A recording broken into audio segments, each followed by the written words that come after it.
我求求你去救救我哥哥，还有那些工人吧。他们犯了什么错？他们不就是看我打了你一巴掌吗？可是，他们就要因此失去自己的性命吗？这不公平啊！朕已经吩咐过所有人守口如瓶了，没想到还是传到了太皇太后的耳朵里去了。现在太皇太后已经下了懿旨，朕也不好公然对抗她的权威啊。太皇太后的权威，难道比那些人的性命还要重要吗？太皇太后要维护的是皇权的威严，这是紫禁城，有很多规矩，不仅这里的大小奴才要遵守，连朕也必须得遵守。祸是我闯的，跟他们没有关系。之前打了你一巴掌，你打我吧，打我多少下都行。你别闹了，你以为这是小孩子过家家呀？现在做什么都来不及了，太皇太后不会放过你的。等她处理完你哥哥那些人，就会轮到你了。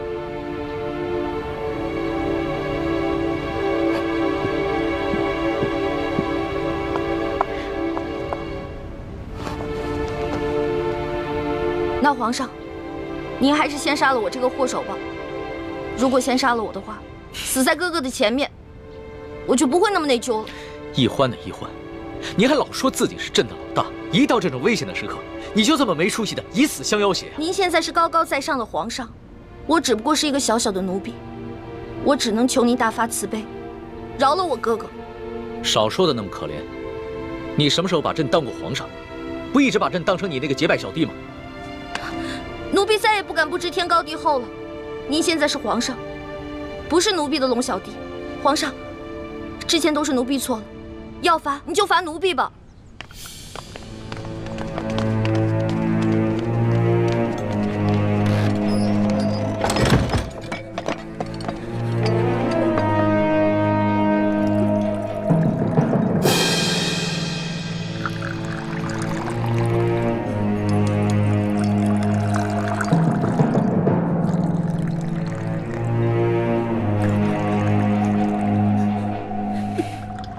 你先起来吧。我不起。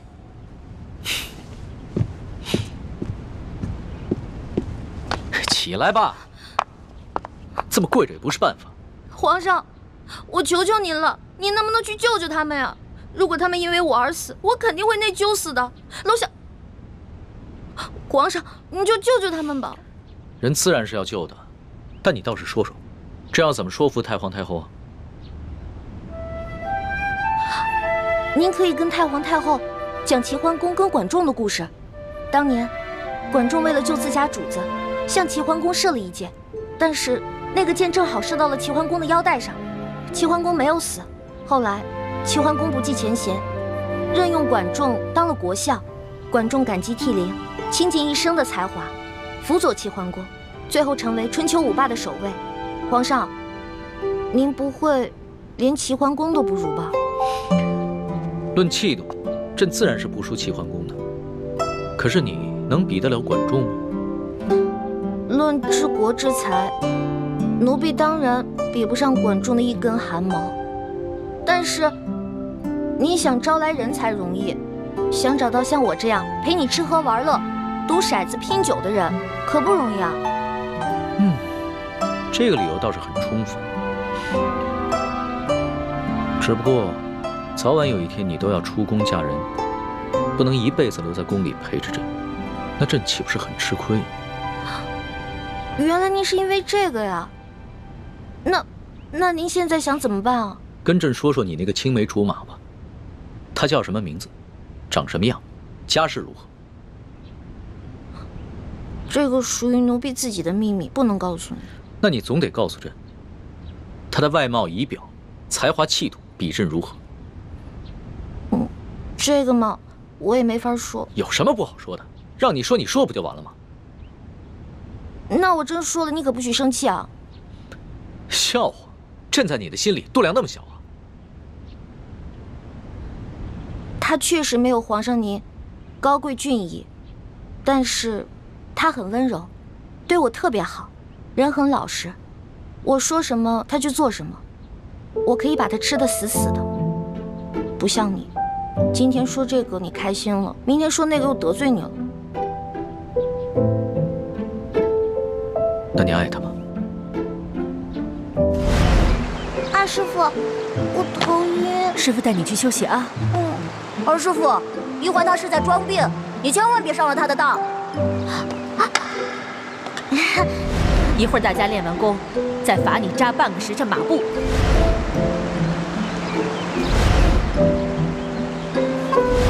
玉环妹妹，你别生我的气了好吗？环妹妹，这个给你，我们和好吧。核桃酥。那。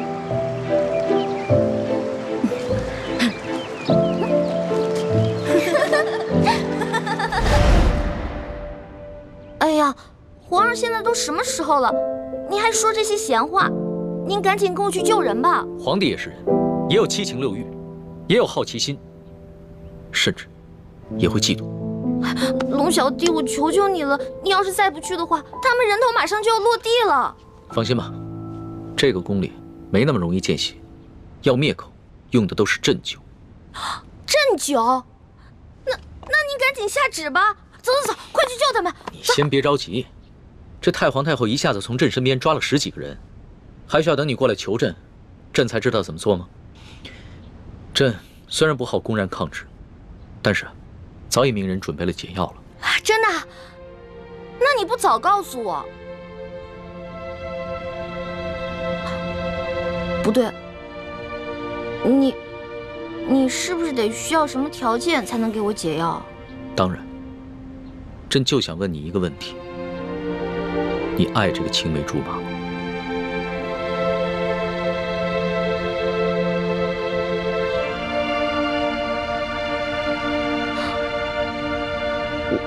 我不是不告诉你，说实话我也不知道，我只知道我们是青梅竹马，从小他就对我特别的好，以后我肯定是要嫁给他的。至于爱不爱，我自己心里也不清楚。哎呀，好了，我现在回答完了，你可以跟我去救人了吧？等一下，朕还有一个问题。你怎么那么多问题啊？你有话快说，有屁！皇上，您问吧，您快点问。你爱朕吗？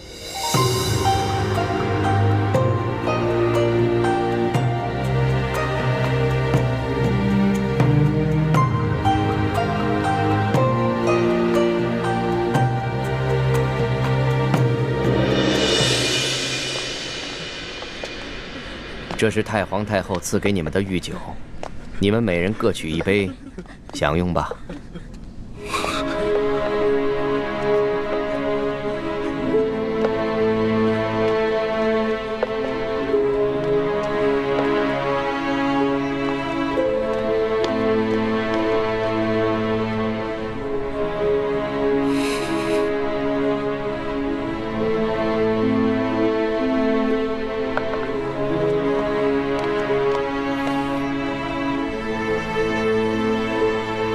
这酒有毒。公公饶命！公公饶命！李公公，太皇太后为何要赐毒酒给我们？咱家也没有办法。事到如今，我就让你们做个明白鬼吧。都怪你们的运气不好，看到了不该看的场面。李公公，我们什么都没看到，不明白你在说什么。还请您帮我们向太皇太后求个情，饶了我们大家吧。咱家没有这个面子，更没有这个胆子。这太皇太后的懿旨既然已经颁下来了，谁都救不了你们了。这毒酒，你们喝也得喝，不喝也得喝。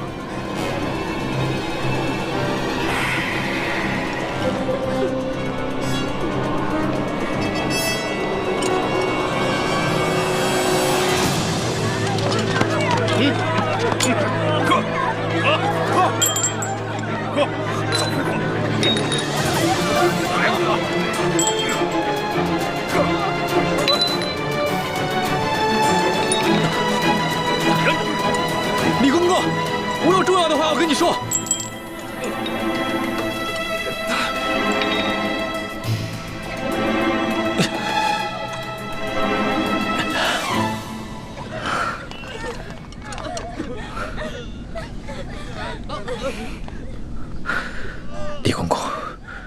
知道你和我们一样，都服过大不完，都是鳌拜埋在宫里的棋子。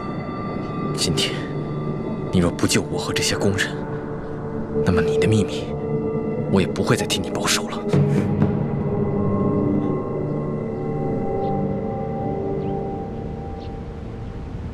为什么不回答朕？我不知道怎么回答。如果我说实话，我怕你不开心，不给我解药；但是如果我骗你的话，那就是犯了欺君大罪了。你就照实了说，朕答应，不论如何，都会救你的哥哥和那些宫人。真的？天子之语，金口玉言。不爱。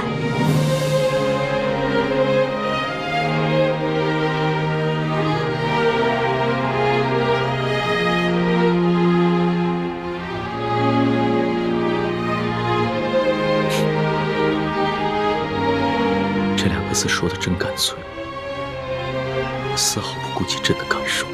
我之前就跟你说过，皇上是这个天下最不值得女人爱的人。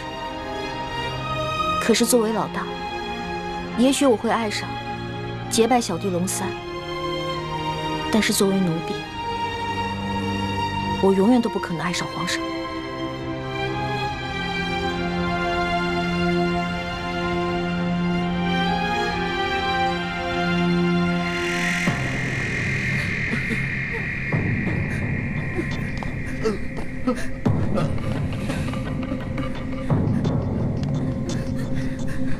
杀了他！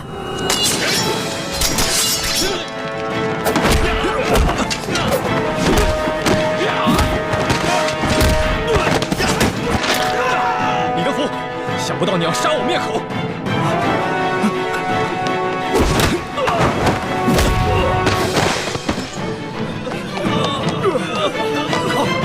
快追啊！站住！快！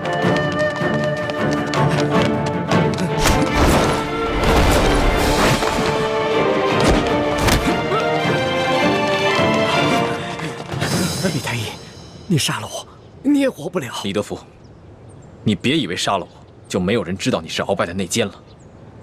你别忘了，我还有我妹妹易欢，我若是死了，她绝对不会放过你。李太医，你我都是同乡又同姓，我本来是想照顾你的，可是太皇太后这懿旨一下来，我们这些做奴才的，除了照办还有别的办法吗？我救了皇上的性命，又助皇上擒拿鳌拜，立下大功，太皇太后怎么可能不分青红皂白，就要置我于死地？哎，都怪你那个妹妹呀！仗着皇上对她的宠爱，她就无法无天。我在这宫里都已经几十年了，我从来没有看见过哪个宫人敢打皇上的。易欢呢？现在怎么样了？我不知道，但我知道太皇太后不会放过她。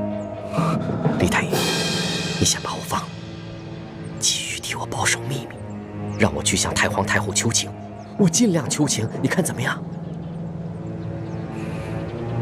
那些宫人呢？哎呦，这都什么时候了？咱们都泥菩萨过河，自身难保，哪还有闲心顾及他们呀？不行，我不能眼睁睁看着这么多无辜的人丧命。我要见皇上。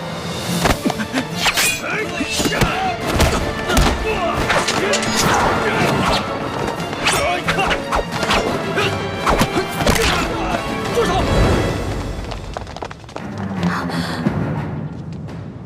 皇上，微臣参见皇上。凭什么？李太医，朕赦你无罪。你现在马上和索额图去解救那些中毒的宫人。微臣遵旨。这，快！李德福，这差事你办的可真是用心呢。皇上恕罪。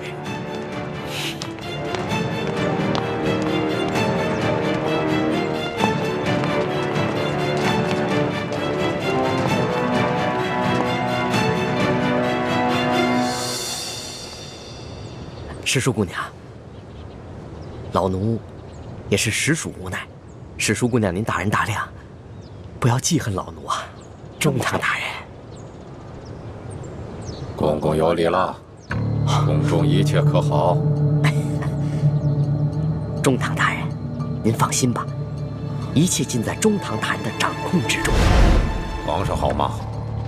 皇上现在还是每天跟一些小伙伴们摔跤玩耍，无心朝政。他那都是故意做给老夫看的吧？当年顺治爷临终托孤的景象，老夫是历历在目。不过如今皇上翅膀硬了，不把我等老臣看在眼里了，是时候给他点教训了。啊，那中堂大人，您的意思是？每日给皇上一盅补药吧，接着看着他喝下去，懂了吗？奴才懂，奴才懂。你是如何知道的？公公，我这口技练得还不错吧？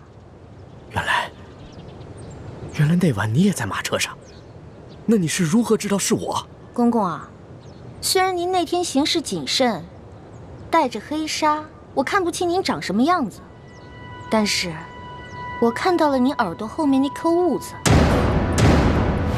所以我还是认出了是公公您。李欢，太皇太后果然说的没错，你真不是一个简单的小丫头。可是李公公啊，这太皇太后也看错了您啊，您也不是一个忠心的奴才啊。你到底想怎么样？李公公，您知道的，我这个人啊是不会害别人的，但是我最讨厌的就是那种害人的人。所以，只要您不对我们兄妹两个起什么歹心，那我们自然不会对您怎么样。但如果您的心里对我们兄妹两个，皇上，等等我。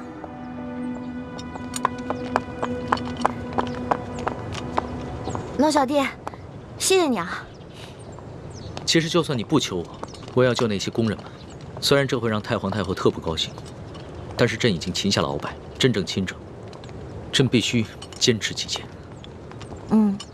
不过这个李公公实在是太讨厌了，向太皇太后告密的人肯定是他。这个朕怎么会不知道呢？但是李德福10岁就进宫了，侍奉过3代君王。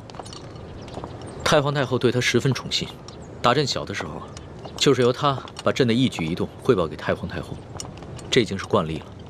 就算朕有不满，也无可奈何呀。没想到皇上也有这么多的无可奈何啊。当皇上无奈的事情多着呢。对了，大补丸的解药你搜到了吗？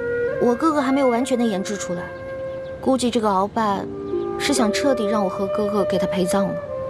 那怎么办？这鳌拜虽然已经擒下，但他毕竟是3朝元老，他的一生功过十分复杂，朕还没有想好怎么处置他呢。而且他的性子十分桀骜，无论如何，他都不肯交出大补丸的解药。龙小弟，我是你老大，自古啊，吉人自有天相，没问题的我。朕真的是没用啊，连你都保护不好。龙小弟，你可千万不要对我这么好，不然我会愧疚的。都快点，把药给我灌下去！把药赶快灌下去！快点，赶紧的，把嘴撬开！给我喂下去！快！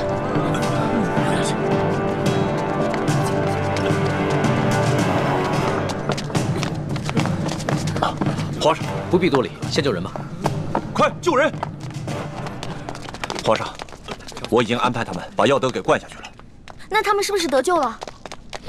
药已经喂下去了，命是保住了，但是什么？但是这酒毒性实在太烈了，纵然服下解药，毒素也早已侵害了他们的咽喉。从今以后，他们再也不能说话了。张嘴。你是说，他们以后都是哑巴了？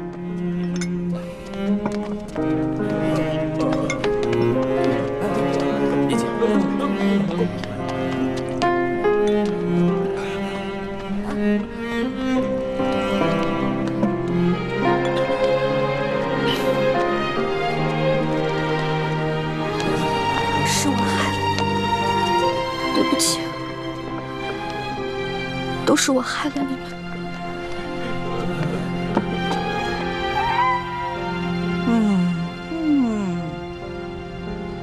哎呀，李德福啊，连这点事你都办不好，你真是不中用啊你！太皇太后，您息怒。奴才跟纳赛正要把事情办好的时候，皇上跟李易欢突然来了。皇上让奴才放人救人，奴才哪敢不遵从啊？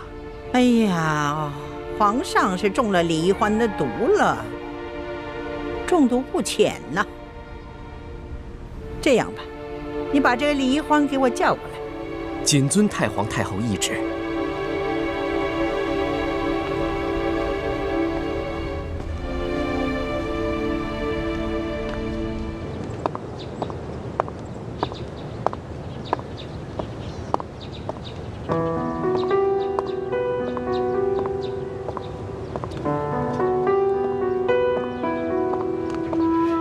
龙小弟，没想到我冲动打了你一巴掌，居然害了这么多无辜的人。朕也没想到事情会发展成这个样子。在朕的心中，一个好皇帝，与其让臣民们畏惧，不如让臣民们敬爱。难怪人们都说伴君如伴虎。你现在明白为什么我说你是全天下最不值得女人爱的男人了吧？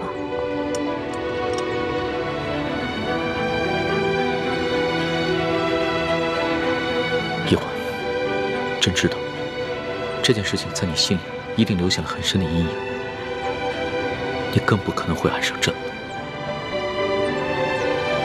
也许这皇宫确实不适合你，你应该出宫去嫁给你那个青梅竹马的未婚夫，可能会更幸福。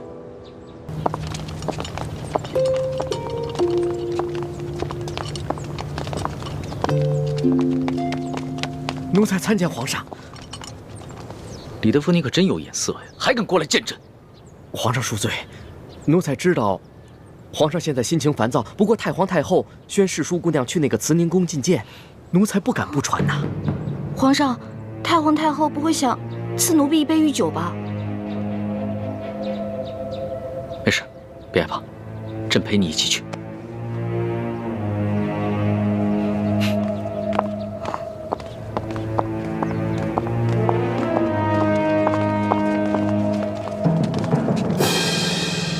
皇上驾到！皇上吉祥！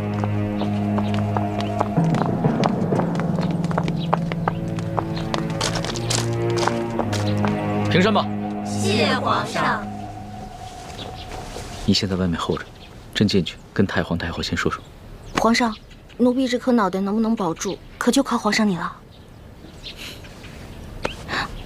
放心吧。这太皇太后肯定不是个好说话的，万一皇上的面子她也不卖，那我是不是该赶紧脚底抹油溜啊？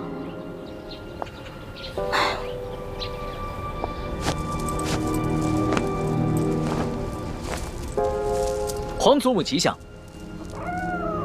起来吧。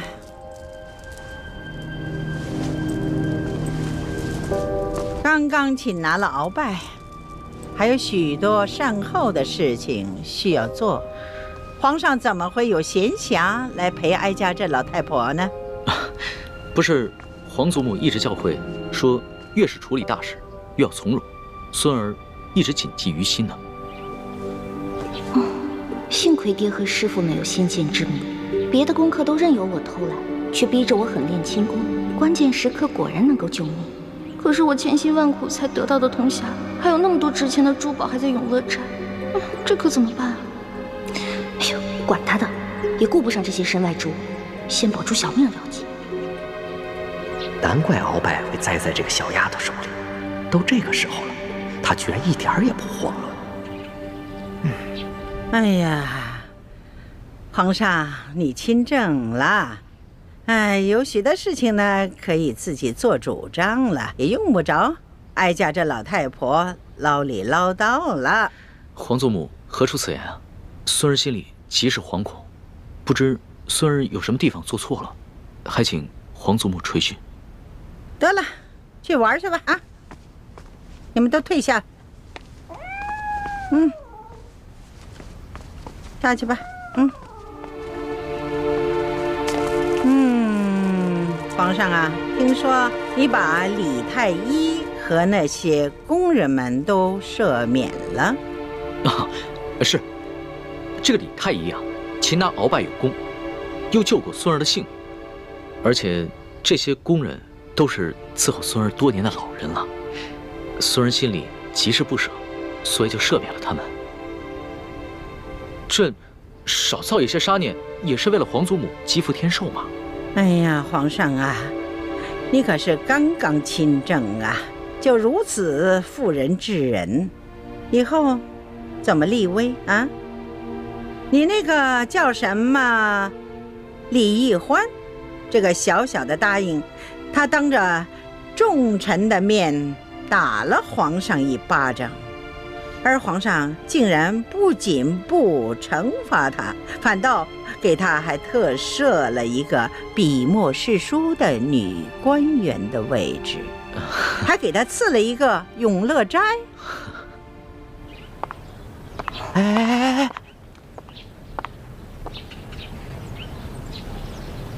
这些做奴才的可真小心，唯恐听到了不该听的，都站得远远的。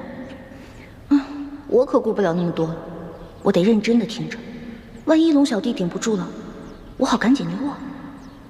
皇上，你这法度尊严何在呀？哀家本来想协助你处置这些事，没料到你已经特赦了他们。你眼里还有哀家这个把你从小苦心养大的，把你扶上皇位的老祖母吗？你全然不顾哀家这副老脸了。皇祖母息怒，若是因为此事伤了皇祖母的凤体，那可真是孙儿的罪过了。皇上若眼里还有哀家，就立刻下旨赐死这个李义欢。好狠的老太婆，果然还是不肯放过我。龙小弟，如果你保不住我，那我就只能发个讯号，通知祝哥哥和我一同撤离了。那你从此之后就再也见不到我。你可不要怪我绝情啊！谁叫你这个皇帝当得这么窝囊，连自己的结拜大哥都保不住。孙儿自小就没了父母，全凭皇祖母的疼爱，才将孙儿一手养大。孙儿对皇祖母之心，那是天地可见的。此事，孙儿可能处置上有些不当，但绝无半点忤逆之心啊！唉，罢了。皇上呢是仁慈大度，也是正当年少多情嘛，也难免呢迷了心性，失了分寸。起来吧。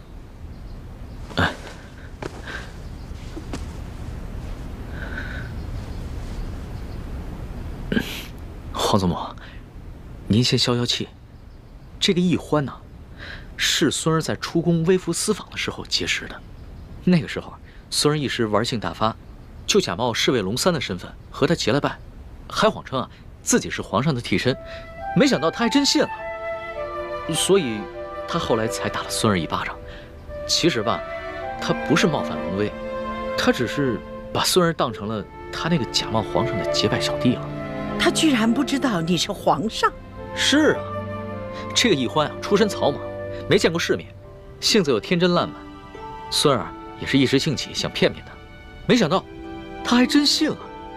为了帮孙儿这个所谓的替身对付鳌拜，他还不惜性命，与鳌拜那是以死相拼啊！若是宫里的其他人对孙儿不敬，那自然是死不足惜。可是义欢她只是一个重情重义的傻丫头，又何必与他一般见识呢？哼，原来在你心里，我就是一个傻丫头。你认我做老大，就是为了戏弄我找乐子呢。皇祖母，说实话，这宫里又有哪一个女子肯为了孙儿不惜性命，与鳌拜以死相拼呢？就看在他对孙儿这份难得的情谊上，饶了他吗？皇上，能说一句老实话吗？你是不是真的为这个李易欢动了心了？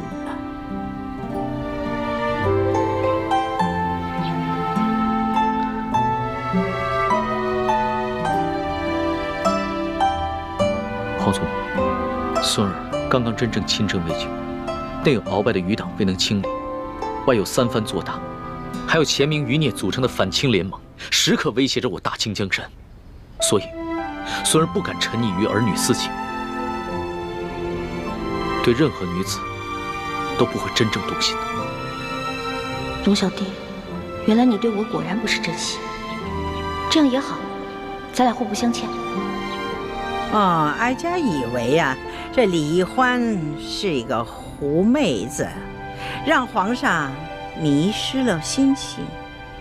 这样听起来呢，哀家也就放心了。至于这李易欢是要杀要赦，那就看皇上的了。皇祖母啊，这孙儿还有一事相求。这易欢呢，他娇俏可爱，天真烂漫，就像一个开心果，所以孙儿想把他接着留在宫里，让他伺候。你怎么又绕回来了？皇上啊，你小小的年龄，承担起大清朝的重任，哀家想想都心疼。皇上什么时候做到不动真情，不误国事，那你就真正的成长了。皇上，你看这后宫有那么多的小丫头，你叫哪个不是啊？非得她这个李易欢不可吗？她有何等的姿色呀？何等的本事？皇祖母，这易欢真的是非比寻常的女子，孙儿求皇祖母成全。这个李易欢是不是在门口候着呢？那就叫他进来吧，让哀家见识见识。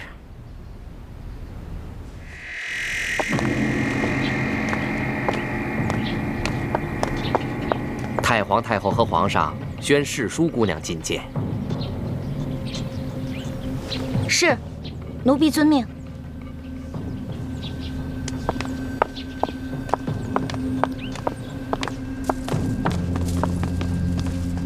太皇太后，皇上，世淑姑娘觐见。太皇太后吉祥，皇上吉祥。果真是一个灵秀的人儿。你盯着哀家做什么？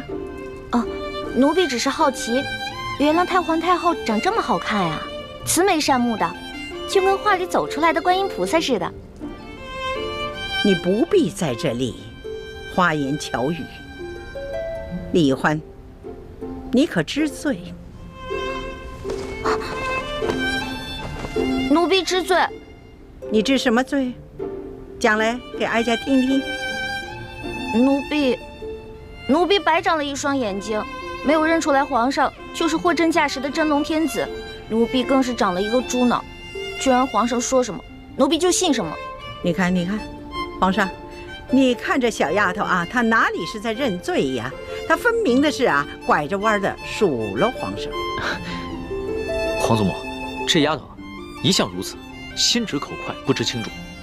那你就起来吧。谢太皇太后。太皇太后，奴婢说的都是真的，没有骗您。当初奴婢看上皇上穿着龙袍，坐着龙辇，回到御书房的时候也觉得好奇，奴婢就追上去问皇上：“哎，你到底是皇上还是龙三啊？”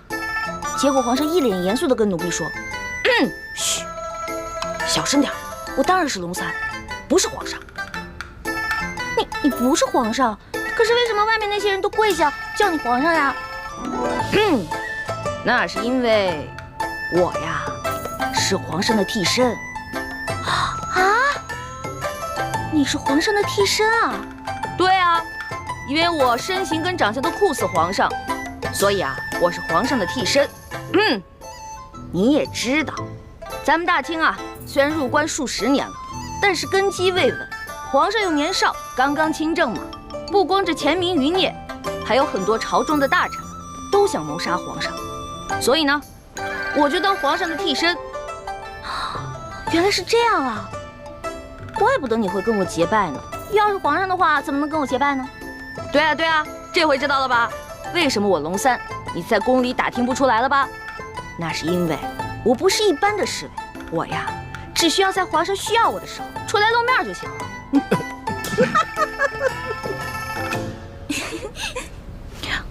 太皇太后，你们都笑什么呀？奴婢说的都是真的，没敢骗你。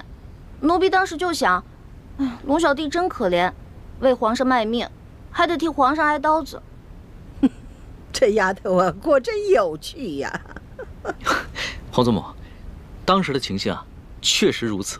孙儿啊，也是一时童心未泯，见这个丫头什么都不懂，特别有趣儿，想逗一逗她。想逗逗我，但是奴婢当真了，真的把皇上当成兄弟，不想看着你去死。太皇太后，奴婢真的以为他要去跟鳌拜拼命，所以就把身上的金蚕背心脱了下来，给了他，还陪着他一起去跟鳌拜拼命。要不是我哥哥及时赶到，恐怕我跟皇上就……瞧这丫头啊，委屈的哟。得了，哀家呢就饶过你了。真的？谢太皇太后，还是太皇太后好，不像皇上就知道欺负奴婢。哀家听说你在大庭广众之下，当着那么许多的大臣们的面，打了皇上一巴掌，是吗？哀家着实的恼怒啊！没想到，就像皇上说的，你只不过就是一个不懂规矩，而且呢，还对皇上有恩有义的一个小傻丫头。所以太皇太后，您的意思是，可以饶恕奴婢啦？不，你毕竟打了皇上，你这叫犯上啊！要是对你不进行惩罚，哀家和皇上的威严何在呀？太皇太后，您还要罚奴婢啊？哀家对你呀，是死罪可免，活罪就不能饶啊。这么着吧，你哪只手打了皇上，那就伸出哪只手来，就得挨打50手板。太皇太后，我爹跟师傅从前总打我手板，我都打怕了，能不能换一个不打手板啊？死罪都给你免了，你还在讨价还价呀？不是，奴婢不敢还价，只不过奴婢是用右手打的皇上，可是奴婢这右手受了伤，还缠着绷带呢。太皇太后，您看。是啊，皇祖母，奕欢手上的伤啊，还是为了救孙儿，被鳌拜用匕首给刺的。这伤口又长又深，这血好不容易才止住的，现在还没愈合呢。那就伤好了再打。太皇太后，您就饶了奴婢吧，奴婢知错了，奴婢以后再也不敢了。这样吧，哀家呢再给你一个机会，哀家出3个题目，你要是答对了，就免去这50手板。考试啊？奴婢最怕考试了，能不能不考试啊？你这个小丫头啊，又怕死，又怕挨打，又怕考试，那怎么着？那是挨杀头呢，还是挨打呢？还是硬考试呢？那还是硬考吧。不过太皇太后，您出的问题会不会根本就没有答案啊？哎呀，哀家怎么用这种方式来对付你这个小丫头啊？哀家出的题目是有答案的。是，太皇太后息怒，是奴婢小心眼了。那请太皇太后出题吧。告诉你小丫头啊，这后宫之主是皇后，就由他来出这3道题。啊，1个时辰之后回来再考你。是。谢太皇太后。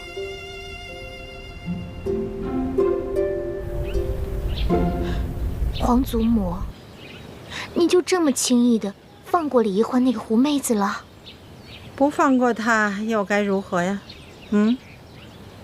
就算是灭了她，你想想，皇上也不会亲近你，更会疏远你的，哀家也会遭到一生的怨恨的。那您就不担心李易欢继续留在宫中祸害皇上？唉，开始的时候哀家也有担心，可后来一见到这个李易欢呐，她只不过就是一个鲁莽的小丫头而已呀。皇上也就是少年心性，找一个新鲜有趣的玩伴而已。所以哀家呢，想放他一马，等待以后视情形而定吧。既然皇祖母都这么说了，那妾身就暂且忍耐了。哀家出了这3道题，一是为了考量一下这李易欢，二呢，也好给皇后一个机会。现在呢，这前面这2道题呢，就由皇后来出，最后这道题由哀家来把关。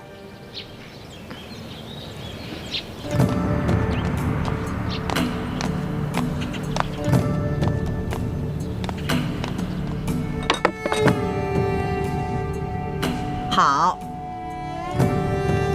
这第1道题呢，你要用一根绳子，把这块冰从这个碗里挪到那个碗里。这么简单啊？不简单，条件是不能用这根绳子拴住这块冰。那我可以用其他的东西帮忙吗？可以呀，但是只能用一只手，这只手呢还不能碰到那块冰。皇祖母，这也太难了吧？这只能用一只手，又不能接触这冰块，那怎么用这根线把这个冰块挪到那个碗里去啊？皇上啊，若是这丫头认输的话，哀家就让李总管给你做个演示。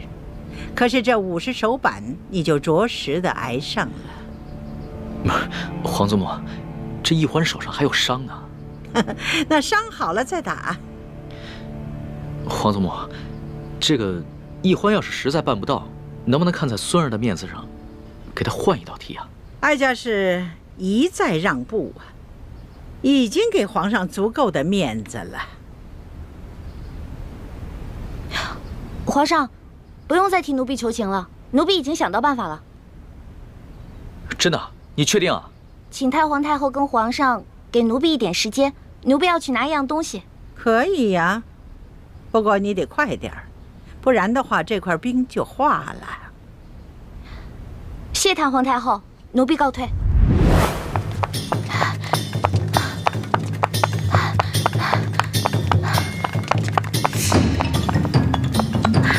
让开！哎，谁家野孩子呀？没点规矩！让开！哎，这孩子。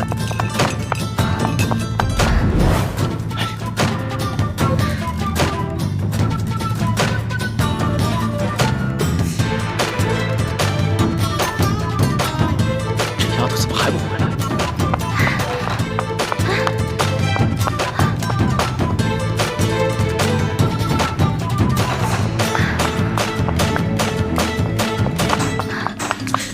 这冰都快化了，你想出来办法没有？奴婢想到办法了。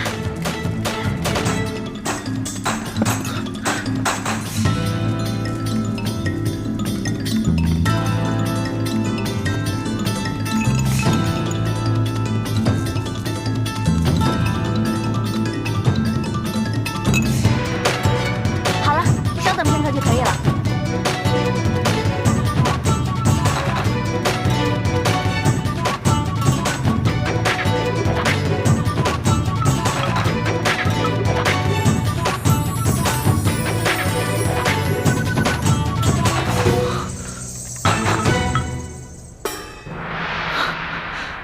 这丫头，没想到居然用这个法子。你这罐子里边装的什么东西啊？这是奴婢抓紧一切时间从御膳房拿了一罐盐。哦，朕明白了。朕以前学的功课里边也有这一门知识，只不过刚刚情急没有想起来。一欢，想不到你还挺博学的。皇上千万别夸奴婢了。从小到大，奴婢不喜欢好好学习，但是什么都学，只会那么一点点，杂而不精，跟博学二字万万沾不上边儿。奴婢之所以知道这个办法，是因为小的时候，在冬天啊，奴婢喜欢跟自己的哥哥用盐水呢冻冰人儿，所以才知道这个法子的。好啊，小丫头，这第1道题就算你过关了。哀家接下来再考你第2道题。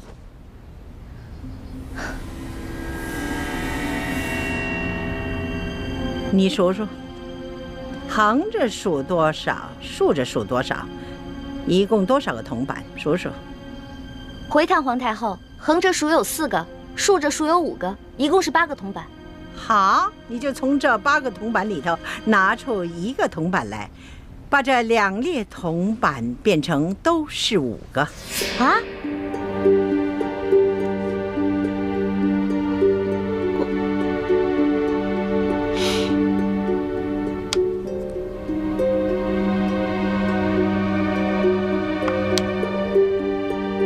可是这不对啊，横着就变成5，竖着变成4个。哀家给你1炷香的功夫，你要是再猜不出来，那就算你输了。完了完了！小的时候，奴婢不想好好学习，老在师兄师姐面前捣乱，而师傅们总是吓唬我，把戒指高高举起，轻轻放下。这下好了，以前没挨多少打，现在又全给补回来了。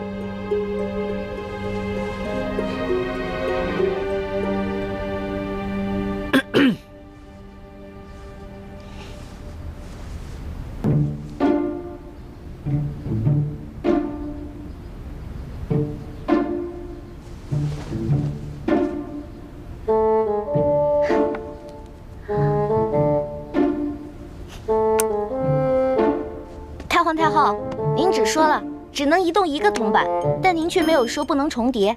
您看奴婢做的对不对啊？哎呀，小丫头啊，这是你自己想出来的，还是有人帮衬你作弊呀？太皇太后恕罪，其实是皇上先想出来的，然后告诉了奴婢，奴婢才说出答案的。你这丫头，朕好心帮你，你还出卖朕。皇上，对不起，如果这道题没做出来是小事儿，但是如果因此欺瞒了太皇太后，那可是犯了大罪。皇祖母，其实呢，孙人也就是摆了个手势，不能算是作弊。再说了，这道题啊，它本来就简单，孙人就算不提醒易欢，易欢他自己也能想出来的。你这易欢小丫头，她若是不承认，你皇上也不承认，那哀家再怀疑也逮不着你们的把柄。罢了，就看在你这小丫头诚实的份上，这道题就算过了。谢太皇太后。太皇太后，您人真好，就像画里走出来的观世音菩萨转世似的。净说漂亮话。好了，哀家呢，接下来再给你下第3道题。不过呢，皇上，你就不能再度的帮衬作弊了。孙儿明白，这第3道题，孙儿绝对不会再帮他作弊。你如果再作弊，当然也算输。这第3道题，小丫头，你听好了啊，什么事情别人都能做得到，偏偏你自己做不到。这个嘛，奴婢知道了。除了奴婢，其他人都能杀了奴婢，唯独奴婢自己不能杀了自己。好，这个答案好。皇祖母，这一关易欢算是过了吧？哎呀，皇上啊，不要高兴得太早了。你想想啊，一个好好的人，他为什么平白无故的去杀人呢？当然了，每个人都有能力去杀自己，只是呢，看他愿意不愿意杀自己。所以呢，这个答案不对。这道题的答案不对啊！当然了，这个答案呢是需要有人来演示的。太皇太后，奴婢现在脑子都成浆糊了，实在是想不到答案。看来你是自愿认罚了。皇祖母，孙儿也不敢再为奕欢求情了。孙儿只是希望你能多给奕欢宽限1日的时间，让奕欢自己回去好好想想。好啊，那就看在皇上的面子上，就宽限你1天。为了不让别人给你帮衬作弊，哀家就要把你留在慈宁宫1天。待到明天这个时辰，你要是再答不上来，那就要着实挨打了。谢太皇太后。李欢这个小丫头，真够机灵的啊！轻而易举的就解了这几道题。原本妾身出的第2道题是可以难住李奕欢的，如果不是皇上相助，只怕他早就输了。皇后不要这么想，即使是皇上没有相助，这李奕欢他也会答得出来的。只不过是呢，多花些时间罢了。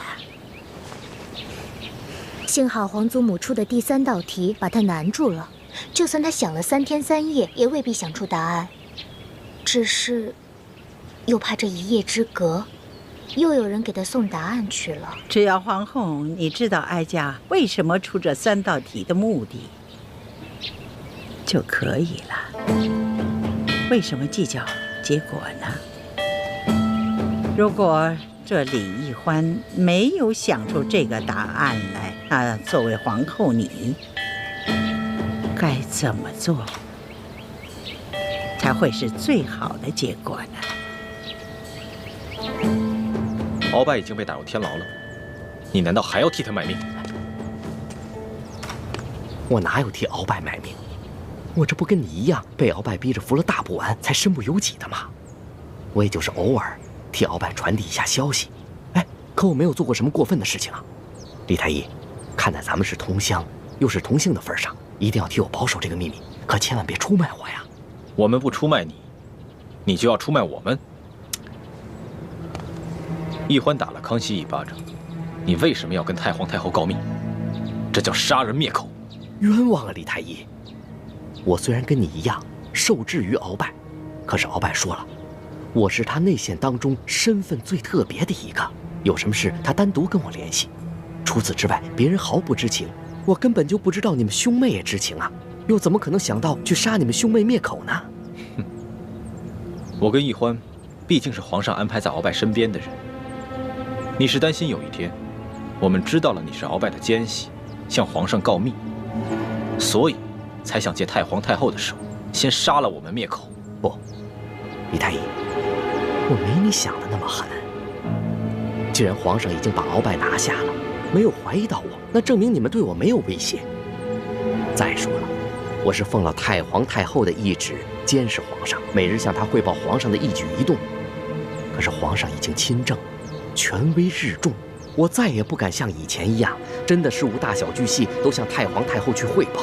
更何况皇上那么宠爱你妹妹，我怎么可能挑拨太皇太后去杀了你们兄妹呢？我要是这么缺心眼的话，我还能活到今天，还能当上大内总管？不是你，那会是谁呢？这我是真就不知道了。在皇宫里啊，这人际关系复杂着呢，你都不知道这背后谁拿着谁的钱，替谁办这事儿呢。好吧，我暂且相信你。看在咱们是同姓同乡的份上，这事儿就这么过去了。以后啊，我们要多多相互照应才是。对，相互照应，相互照应。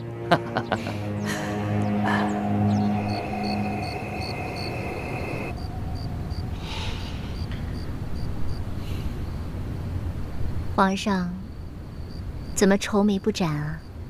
是在为宜欢妹妹烦心吗？太皇太后出的最后一道考题实在是太难了，朕想破了脑袋也想不出答案来。妾身想来想去，也想不出什么办法。哎，雪嬷嬷，你可有什么好的主意啊？老奴也想不出来。皇上不必发愁，这朝中人才济济，皇上何不暗中召集几位心腹大臣，共同商议一下，集思广益呢？说得对啊，婉心，这后宫之中，就属你最温柔体贴。别的嫔妃啊，都嫉妒宜欢，巴不得暗中盼着宜欢出事，只有你，才是真心实意的对她。妾身一来是为了帮皇上分忧，二来是真的喜欢宜欢妹妹。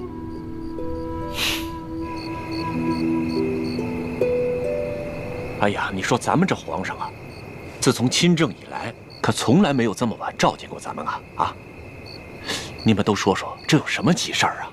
会不会是鳌拜一案又出了什么重要线索？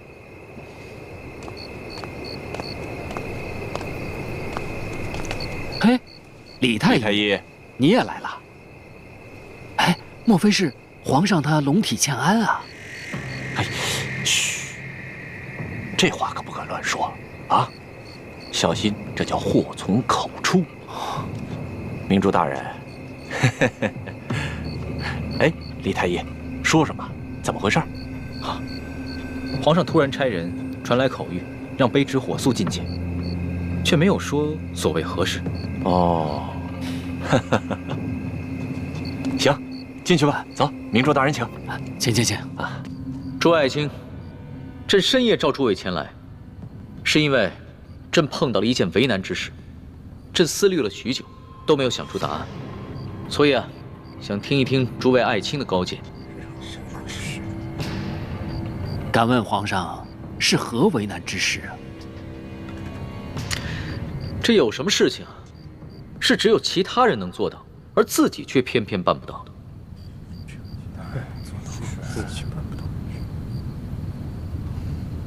哦，原来皇上是为这样的事情在为难啊。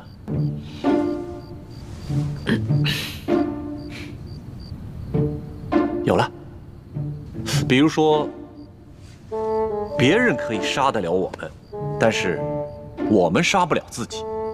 这个答案不对，这个答案只是诡辩。我们每个人都有能力杀了自己，而不是绝对做不到。这个答案必须是别人可以示范出来给大家看，而自己却偏偏无法效仿的。皇上，不知皇上怎么突然问起这么奇怪的问题，还这么着急，想要知道答案？这其中缘由，朕不便透露。诸位爱卿只要好好开动脑筋，帮朕解忧就行了。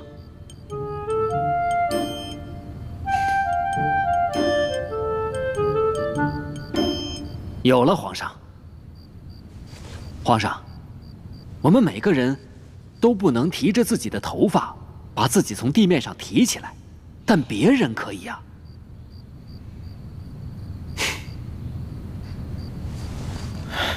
这个答案也不行。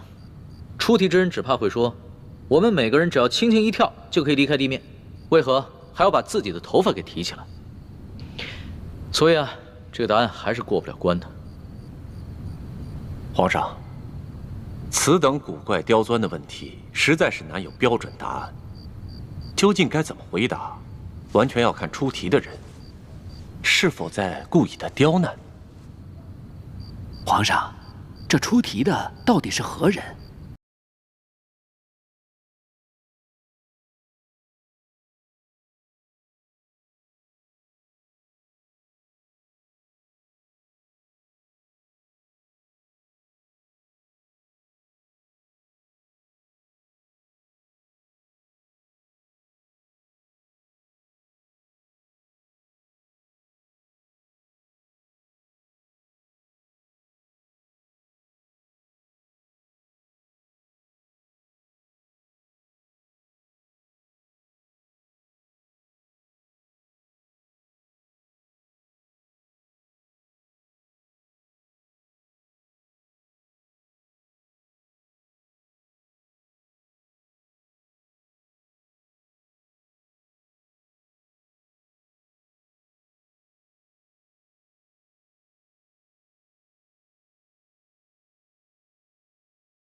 易欢，易欢妹妹，徐姐姐，来，走。哎呦，你怎么过来了？你不是被皇太后软禁在慈宁宫了吗？那个老太婆哪知道我的厉害啊，派了个小小的宫女看着我，我直接把她的昏睡穴给点了，我就从床上溜出来了。不过雪姐姐，我不能在你这儿待太久，皇上不在，我怕那老太婆发现了对我下毒手。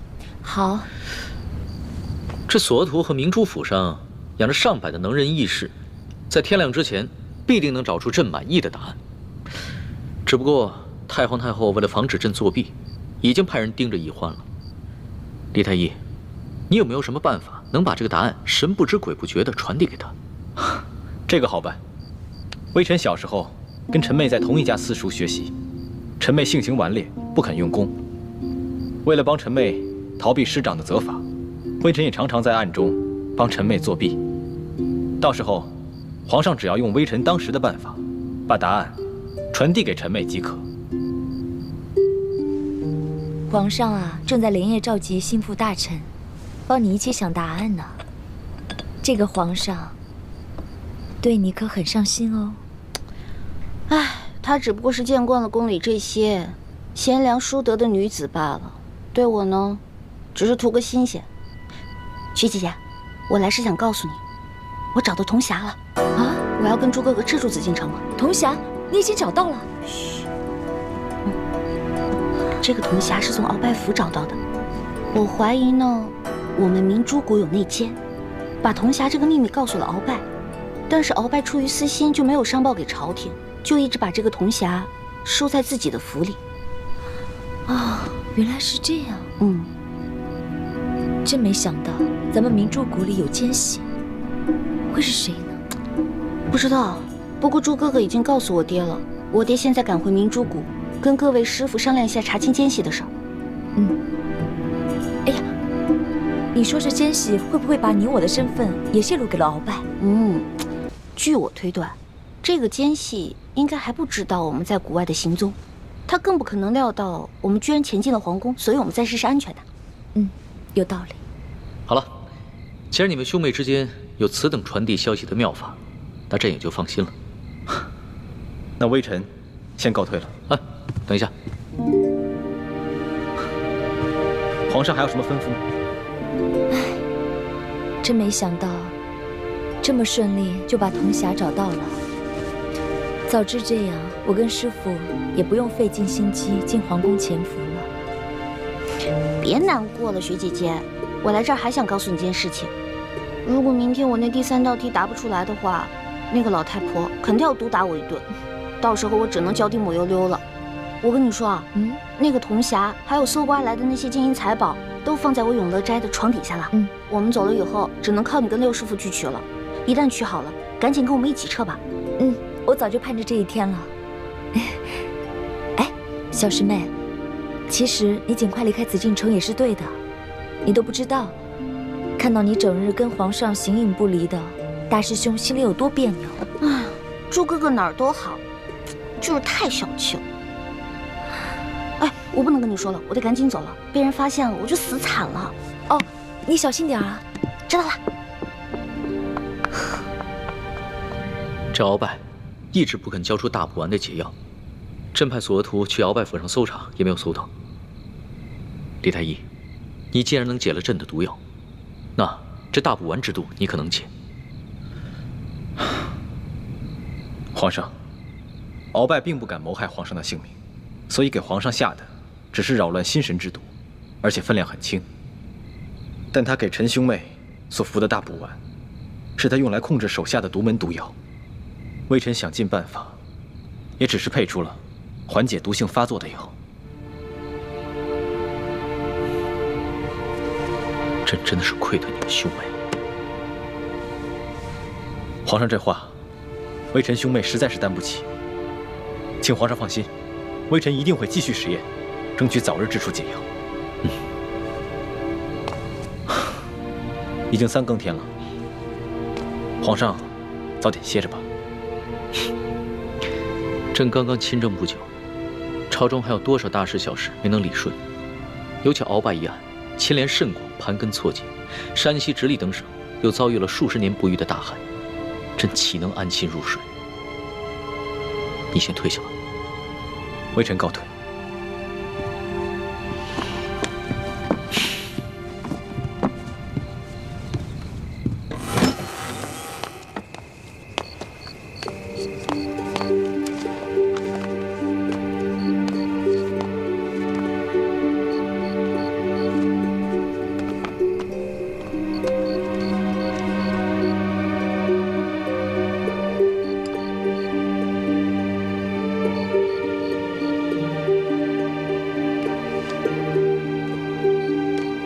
想不到他竟如此勤政。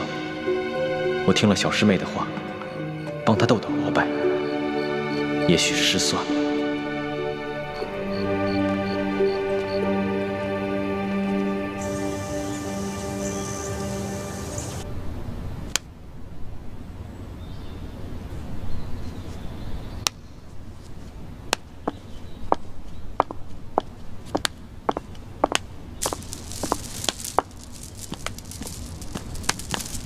太皇太后吉祥，皇上吉祥，皇后娘娘吉祥。罢了，这答案有没有想出来？太皇太后，奴婢脑子实在太笨了，所以到现在答案还没有想出来。哦，那你可得要抓紧啊！这转眼就要正午了。不好意思了，龙小弟，5时一到，我就会马上逃出宫去。我们也许就再也见不到面了。太皇太后，您跟皇上在这，奴婢实在太紧张了，能不能到门口去想啊？哀家准你了。哀家倒要看看你这小丫头还能耍出什么小花样来。奴婢绝不敢耍花样，多谢太皇太后，奴婢告退。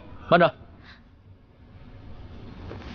李焕，外面日头大，朕赏你一把扇子。以免你那小脑袋瓜子被晒伤了，更想不出来了。多谢皇。等等，那扇子上有皇上新题的字吧？拿给哀家看看。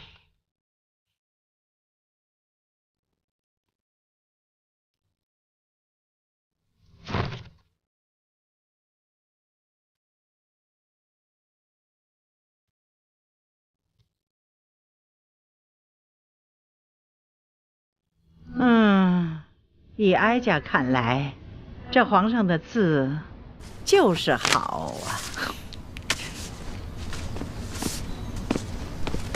拿了吧。多谢皇上。叶欢，你腰上的那个琉璃坠子倒是挺别致的。朕记得你哥哥也有一块同样的吧？奴婢跟哥哥是同日所生的双胞兄妹。这个琉璃坠子呢，是爹送给我们的生日礼物。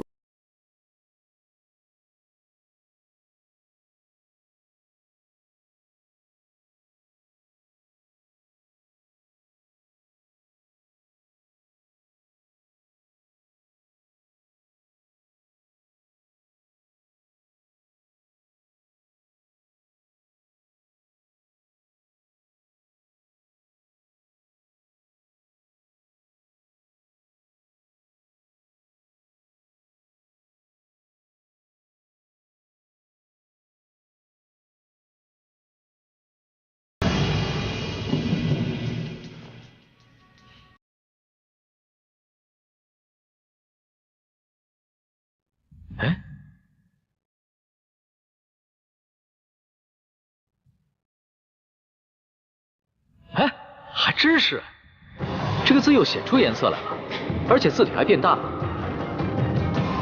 这个琉璃坠其实是一个彩色的放大镜，是微臣的爹从一个西洋商人手中购得，送给臣和臣妹的10岁生日礼物。臣兄妹各有一个，随时带在身上。到时候，皇上只要将答案用这药汁抄写在这扇面之上，传递给臣妹即可。告诉他，用这个琉璃坠，他就会明白了。李太医，朕真的很羡慕你，能和易欢有这么美好有趣的童年。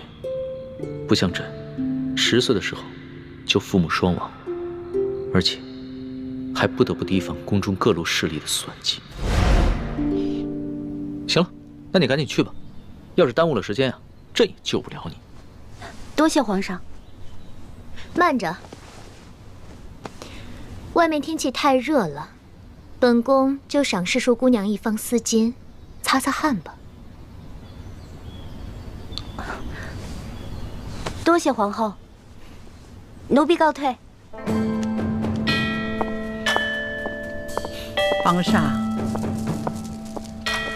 皇上好像一点不为这小丫头担心呢。皇祖母，易欢她只是本性纯良，并不是笨，孙儿相信她一定能想到答案的。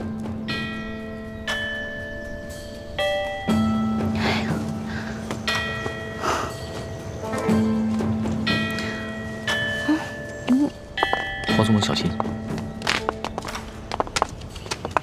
来，皇上，能不能叫2个人帮奴婢推下车啊？走了。这。谢皇上，你们2个帮我推下车。哎，你扶我一把。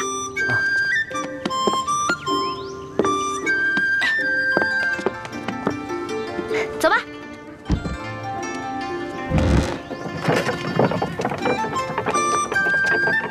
好，停。来，放下。那个，你再来扶我一下。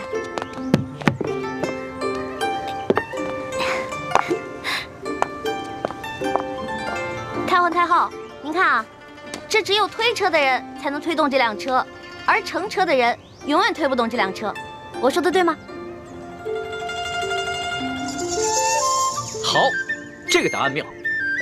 皇祖母啊，这个答案啊，不仅解了题，这好像还给我们所有人一个警示。这有些事啊，只有旁观者可为，而当局者永不可为。是啊，皇上你也应该明白了，这丫头可不像你说的那是个傻丫头，可是聪明着呢。你可不能当局者迷呀。皇祖母说的是，孙儿谨记皇祖母的教诲。真没想到，这个李易欢居然如此聪明。你赐给他的那个丝巾，最后看了吗？妾身昨晚在听到皇祖母的一番话后，将这第3道考题的答案画在了丝巾上。他先答出题后，才打开丝巾看到了答案。你果真聪明，哀家一点你就通啊！你的相助啊，皇上和李易欢是心知肚明的，尤其是皇上对你的大度会暗中感激的。皇后啊，只是个名分，你必须攥住皇上的心，你的地位方能稳固。多谢皇祖母提点。